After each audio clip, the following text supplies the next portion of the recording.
साथियों, राशन विक्रेताओं की विभिन्न समस्याओं को लेकर कल मैं खाद्य आयुक्त महोदय से उनके कार्यालय जवाहर भवन में मिला और उनके समक्ष राशन विक्रेताओं की जो समस्याएं हमारे सामने आई थीं उनको लिपिबद्ध करके उनके समक्ष रखा। जिसमें सबसे पहली समस्या थी कमीशन बढ़ोतरी की, जो कि सभी हमारे राशन विक्रेताओं की मांग है कि उनका कमीशन शीघ्र ही बढ़ा दिया जाए।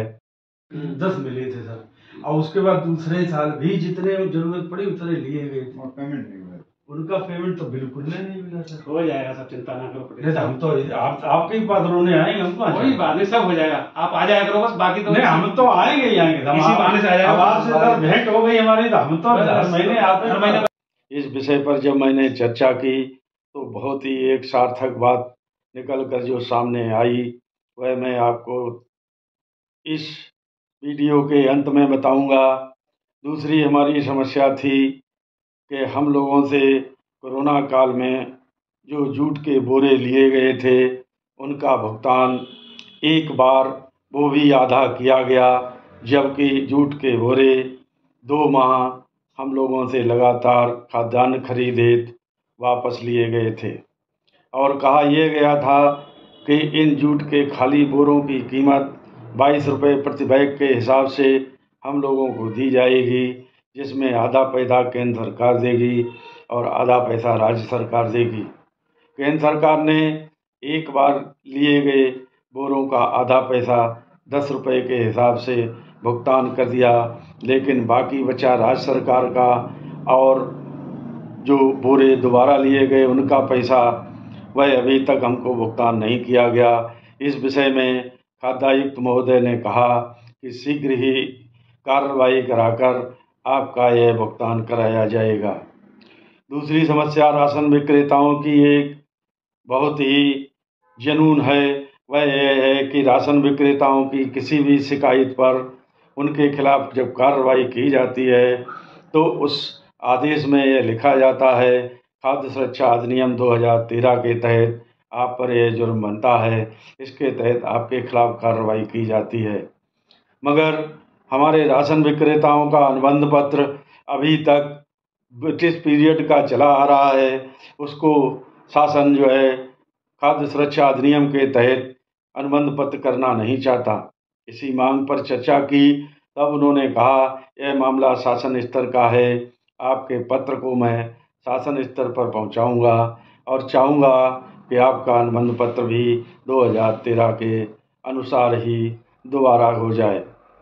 तीसरी मांग जो थी वह यह थी कि हम लोगों को 3-4 साल पहले खाद्य आयुक्त महोदय द्वारा यह आदेशित किया गया था कि 2001 से 2020 के बीच एमडीएम और स्वयं सहायता समूह या आंगनबाड़ी का जो भी खाद्यान्न जाता है इसका भाड़ा और कमीशन भुगतान कर दिया जाना चाहिए।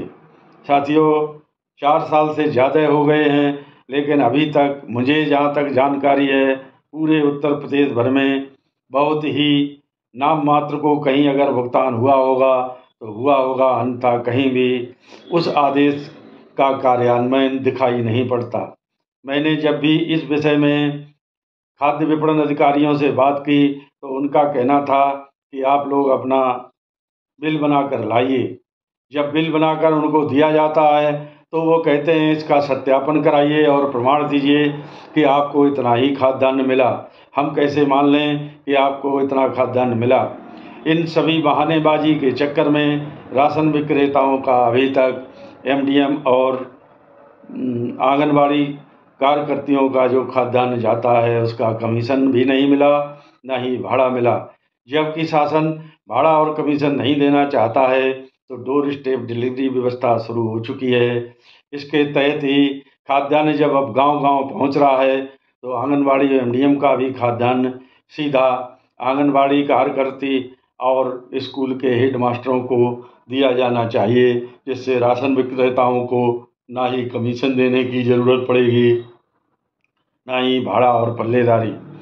साथियों, चौथी हमारी एक मांग और थी, वह यह थी कि डोर स्टेप डिलीवरी में लगातार शिकायतें होने के बाद भी आज भी धांधली करने से ठेकेदार जो लगे हुए हैं वह बाज नहीं आते।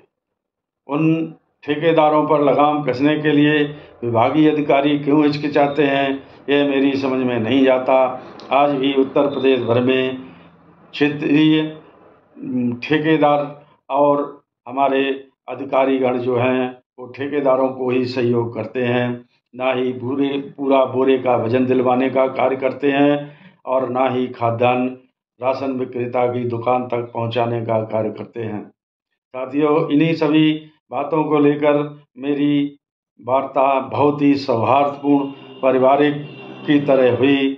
जैसा कि आप जो मैं फ़ोटो डाल रहा हूँ उनमें देख सकते हैं कि कितने सौहार्दपूर्ण वातावरण में हुई। मुझे एक सीख भी वहाँ से मिली, वह यह कि वहाँ पर जिस किसी से बात करिए उसके दिमाग में एक ही बात आती है। उसका एक उदाहरण रख रहा हूँ।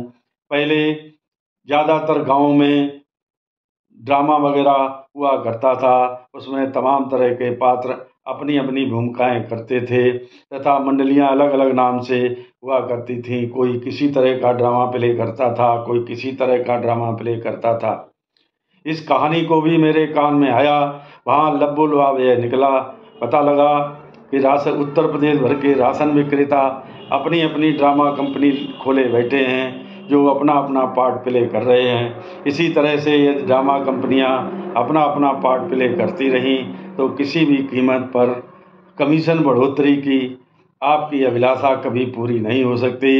उनका कहने का मतलब यह था कि आप लोग जब तक संगठित होकर एक सूत्र में बंधते हुए लड़ाई नहीं लड़ सकते तब तक आपकी कोई भी मांग शासन स्तर पर सुनी नहीं जा सकती। साथियों, मैं भी सभी से बार बार आग्रह करता हूँ कि कोई कहीं घेराव का आह्वान करता है तो कोई भेंट वार्ता करके कमीशन बढ़वा देता है, तो कोई कहीं धरने का आह्वान करता है। कभी भी हमारे राशन विक्रेता राशन वितरण बंद करने पर कभी तैयार नहीं होते। जब तक राशन वितरण बंद नहीं होगा तब तक कोई भी आपकी जायज़ मांग शासन सुनने को तैयार नहीं होगा।